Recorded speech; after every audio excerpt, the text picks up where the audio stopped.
Hey guys, Sean here. Welcome to the F1 Word and to the qualifying report for the 2019 Australian Grand Prix. Now overall, not a bad first qualifying session of the season. Q1 was all over the place. Q2 was very unpredictable. However, come the end of Q3, it was a very familiar story at the top of the timesheets. Lewis Hamilton made it 6 consecutive pole positions around Albert Park with a pole position time of a 1:20.486. He was just over 1/10 of a second clear of Valtteri Bottas in second. Really disappointing day for Ferrari. Sebastian Vettel in third place, 7/10 off pole. But I do need to point out that is pretty much the same gap as it was last year, and we all know what happened there. But another reason it was a disappointing day for Ferrari was that Max Verstappen qualified in 4th just ahead of Charles Leclerc. That could make strategy interesting tomorrow.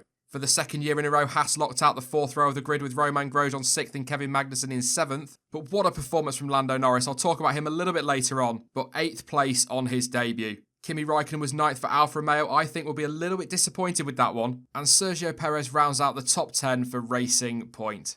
It wasn't a great day for Renault. Nico Hülkenberg in 11th and Daniel Ricciardo in 12th. Honestly, I was really surprised to see them that low on the grid. Having said that, it was fine margins in the end. Alexander Albon qualified 13th for Toro Rosso with Antonio Giovinazzi in 14th. Maybe a little bit disappointed given how far he was off his teammate, but it is his first full season this year and Kimi Raikkonen is massively experienced. He was just ahead of Daniel Kvyat in his second Toro Rosso. Lance Stroll, despite looking good up to this point, only managed to qualify in 16th place. Pierre Gasly, really disappointing day, down in 17th after Red Bull decided not to send him out for another run in Q1. That was so costly. Carlos Sainz ended the session down in 18th place, but that doesn't tell the full story. He got held up by Robert Kubica on his final run. George Russell was 19th place for Williams, and Kubica was 20th, but he hit the wall on the exit of turn 10, and that gave him a puncture, ending his session. At time of recording, there are no penalties, well, apart from a few team fines for unsafe releases. So that should be how they line up for the race tomorrow. So, as I said there, that is 6 poles in a row at Albert Park for Lewis Hamilton. However, the Brit hasn't converted pole to a win in Australia since 2015. Despite such a strong display from the team, though, Hamilton said after the session that the pace of the car was a real shock. Speaking to Motorsport Week, he said, "We went back to the factory after testing, knew we had work to do. From then until now, we haven't changed the car, but we've understood the car more. We haven't bought upgrades, but as I said, the last couple of days we felt good at the track. Yesterday, Ferrari were with us. We were heavy on fuel, and then when we dropped fuel, we were on par in terms of performance. Then, all of a sudden, they lost some performance, which is not what I was expecting. It was a real shock." To be fair, Hamilton wasn't the only one surprised by the pace of the Silver Arrows, with Sebastian Vettel saying, "I am certainly surprised. I think everybody is, probably even themselves. There is a bit of a margin, but certainly the gap is there today and was a surprise. We didn't expect it coming here." The German also added that the Ferrari felt better during testing than it currently does in Australia. So although yes, absolutely it is only the first weekend of the season, there appears to be some real concern down at Ferrari. It will be really interesting to see what happens tomorrow. It's generally expected that Ferrari should be slightly quicker on race pace. Then again, similar claims were made about the team's one-lap pace, so yeah. The issue they have tomorrow is strategy. This time last year, they controlled it because Bottas was out of position following his qualifying crash. Whereas this time around, not only do they have 2 Mercedes ahead of them and in play, they also have a Red Bull sandwich between them. So from a Ferrari perspective, mission number 1 for Charles Leclerc tomorrow is to clear Verstappen and quickly. And finally, for this bit on the top 3 teams, Christian Horner admitted that the second row was the best Red Bull could have delivered today and pretty much echoed what Sebastian Vettel said about the Mercedes pace. He said Mercedes is miles ahead of everyone else, but I don't think they would have expected that they would be that fast either. The second row was really the maximum attainable.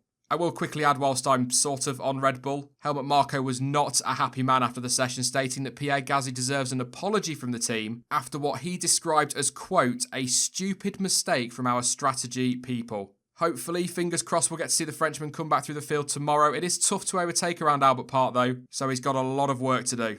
Okay then, I guess as you'd expect, the performance of the Mercedes has pretty much been dominating most conversations so far today, which again is pretty understandable. But moving away from that, what a performance from Lando Norris. It's his first competitive outing for McLaren and he sticks it in P8. Brilliant. Add to that the fact he was within 2 seconds of the pole time and just a few tenths off the Haas of Kevin Magnussen in P7. It also means that he outqualifies his teammate at the first time of asking. Now, as I said when I was going over the result, it is likely Carlos Sainz would have been somewhere around Q3 had he not been caught out by Kubica's incident, but that shouldn't take away from what Norris achieved today. One of the best, if not the best performance of the day.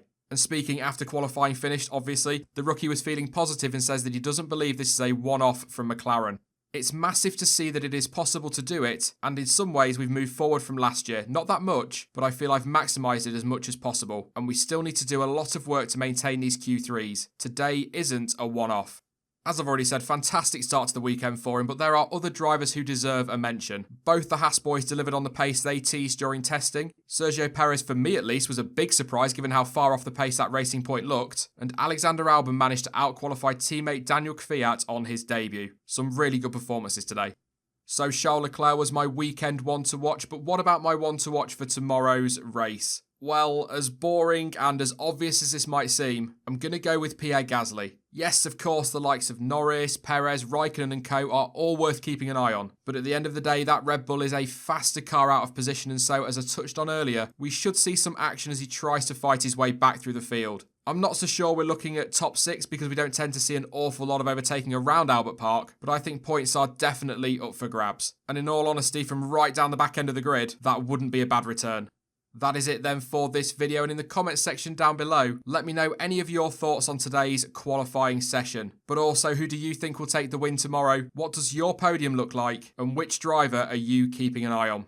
Now, I will be back tomorrow at 4:30 AM UK time for the first race watch along of the season, and will also be live around an hour after the Grand Prix finishes for the race reaction stream. In the meantime, though, you can follow me over on social media. Links to Twitter, Instagram, Facebook, and of course to Discord are all in the description down below. But as ever, thank you for watching. I've been Sean. This has been the F1 Word, and until next time, goodbye.